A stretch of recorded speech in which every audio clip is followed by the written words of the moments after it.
ഷെയ്ഖ് മുഹമ്മദ് കാരക്കുന്നതിനെ ആദരപൂർവ്വം ക്ഷണിക്കുന്നു.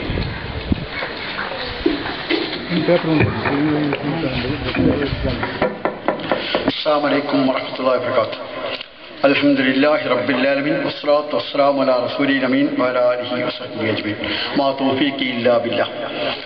വേദിയിലും സദസ്സിലുമുള്ള ആദരണീയരായ സഹോദരന്മാരെ, സഹോദരിമാരെ, വിദ്യാർത്ഥിനികളെ, രക്ഷിതാക്കളെ, നമ്മിലേവരിലും പ്രപഞ്ചനാഥനായ ദൈവത്തിൻ്റെ ദയാമയനായ അള്ളാഹുവിൻ്റെ അനുഗ്രഹാശിസ്സുകൾ സദാ വർഷിക്കുമാറാവട്ടെ. ഇവിടെ നമ്മൾ ഒത്തുകൂടിയത് ഫലപ്രദമായി തീരുവാൻ, പ്രയോജനമായി തീരുവാൻ പ്രപഞ്ചനാഥൻ തുണയ്ക്കുമാറാവട്ടെ. ജമാഅത്തെ ഇസ്ലാമിയുടെ നിയന്ത്രണത്തിലുള്ള വിദ്യാർത്ഥി സംഘടനയായ SIO നേതൃത്വം നൽകുന്ന സാന്ത്വനത്തിൻ്റെ 10ാം വാർഷിക പരിപാടിയും അതോടൊപ്പമുള്ള പഠനോപകരണങ്ങളുടെ വിതരണവുമാണ് ഇവിടെ നടക്കാൻ പോകുന്നത്. ഈ പരിപാടിയുടെ ഔപചാരികമായ ഉദ്ഘാടനം സർവശക്തനായ ദൈവത്തിൻ്റെ പരമകാരുണികനായ അള്ളാഹുവിൻ്റെ നാമത്തിൽ നിർവഹിച്ചുകൊള്ളുന്നു. ബിസ്മില്ലാഹിർ റഹ്മാനിർ റഹീം.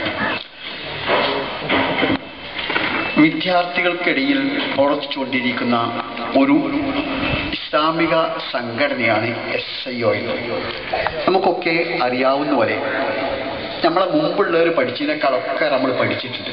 നമ്മളെ കുട്ടികളൊക്കെ സ്കൂളിൽ പോകുന്നുണ്ട്, കോളേജിൽ പോകുന്നുണ്ട്, നമ്മളെ കുട്ടികളൊക്കെ വലിയ 10ാം ക്ലാസ് പാസ്സാകുന്നുണ്ട്, +2 പാസ്സാകുന്നുണ്ട്, ഡിഗ്രിക്ക് പഠിക്കുന്നുണ്ട്, അങ്ങനെ ധാരാളമായി പഠിക്കുന്നുണ്ട്. നമ്മളെ അച്ഛന്മാരും മുത്തച്ഛന്മാരും ബാപ്പാരും വല്യപ്പാരും ഒക്കെ പഠിച്ചതിനേക്കാളേറെ നമ്മളെ കുട്ടികളൊക്കെ പഠിച്ചിട്ടുണ്ട്. അപ്പോൾ നമുക്ക് അറിവ് മുമ്പത്തെക്കാളേറെ ഉണ്ട്. പക്ഷെ ഈ അറിവിനനുസരിച്ച് നമ്മളെ ജീവിതത്തിൻ്റെ നന്മ ഉണ്ടോ? മുമ്പുള്ള ആളുകളെക്കാൾ വലിയ നന്മ, വലിയ സത്യസന്ധത, വലിയ വിശ്വസ്തത, വലിയ കാരുണ്യം, ദയ, ഇതൊക്കെ മുമ്പത്തെക്കാൾ വർദ്ധിക്കുകയാണ് ചെയ്തത്, അതോ കുറയാണ് ചെയ്തത്? ഇത് നമ്മൾ ആലോചിക്കുന്നുണ്ട്. നമുക്ക് വലിയ ഡിഗ്രിയൊക്കെ ഉണ്ട്, നമ്മുടെ ഡോക്ടർമാരുണ്ട്, എഞ്ചിനീയർമാരുണ്ട്, വലിയ ആളുകളൊക്കെ ഉണ്ട്. പക്ഷേ ഉള്ള ആളുകൾക്കൊക്കെ അവരുടെ ജീവിതത്തിൽ അതിൻ്റെ ഫലമുണ്ടോ എന്ന് ആലോചിച്ചു. നമ്മുടെ വിദ്യാഭ്യാസത്തിലൂടെ ഈ ആളുകളെ നന്നാക്കാൻ കഴിയണം, ഓരോ സ്വഭാവം നന്നാക്കാൻ കഴിയണം, പെരുമാറ്റം നന്നാക്കാൻ കഴിയണം, ഓരോ ജീവിതത്തിൻ്റെ വിശുദ്ധി വളർത്താൻ കഴിയണം. അത് പരിശോധിച്ച് നമുക്ക് മനസ്സിലാക്കാൻ കഴിയും. ഇല്ലെന്ന് മാത്രമല്ല, മുമ്പുള്ളിലേറെ പ്രയാസം. മുമ്പൊക്കെ ഒരാളെ കൊല്ലുന്നത്, ഇപ്പോൾ ബോംബ് വെച്ച് എത്ര ആളെ ഒരിക്കൽ കൊല്ലുന്നത്? മുമ്പൊക്കെ ആളുകൾ കത്താനൊരു 100,000 ഒക്കെ കിട്ടുള്ളൂ. ഇപ്പം എത്ര കക്കൽ? കോടികളല്ലേ കക്കൽ. കക്കണാരാണ്? നമ്മളെപ്പോലുള്ളതല്ല, വലിയ മന്ത്രിമാര്, വലിയ ഉദ്യോഗസ്ഥന്മാര്, വലിയ ആളുകളെ കക്കണത്. വലിയ യോഗ്യത, ഡിഗ്രിയും ഡോക്ടറേറ്റും എഞ്ചിനീയറും കക്കൾ. അപ്പൊ കക്കൾ തടയാൻ നമ്മളെ വിദ്യാഭ്യാസത്തിന് കഴിയുന്നില്ല, അക്രമം തടയാൻ കഴിയുന്നില്ല, കൊല തടയാൻ കഴിയുന്നില്ല, കള്ളത്തരം തടയാൻ കഴിയുന്നില്ല, വഞ്ചന തടയാൻ കഴിയുന്നില്ല.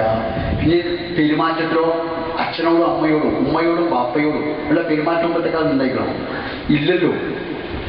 ഇന്ന് ഞാൻ ഈ പാലക്കാട്ട് ഒരു വീട്ടിൽ പോയി, അവിടെ ഒരു കരുണ എന്നൊരു സ്ഥാപനം നടത്തുന്നുണ്ട്.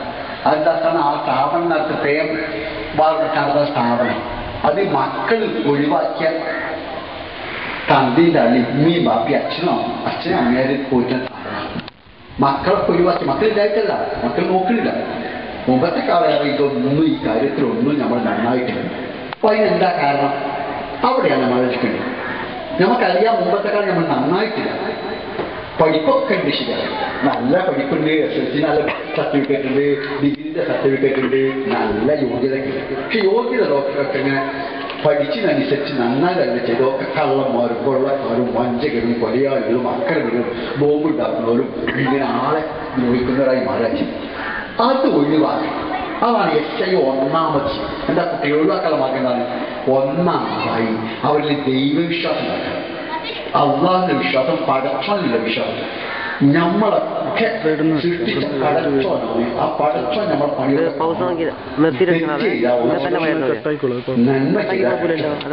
ആ ഒരു വിശ്വാസം, ആ വിശ്വാസത്തിന്റെ ആളുകൾ നന്നാവും.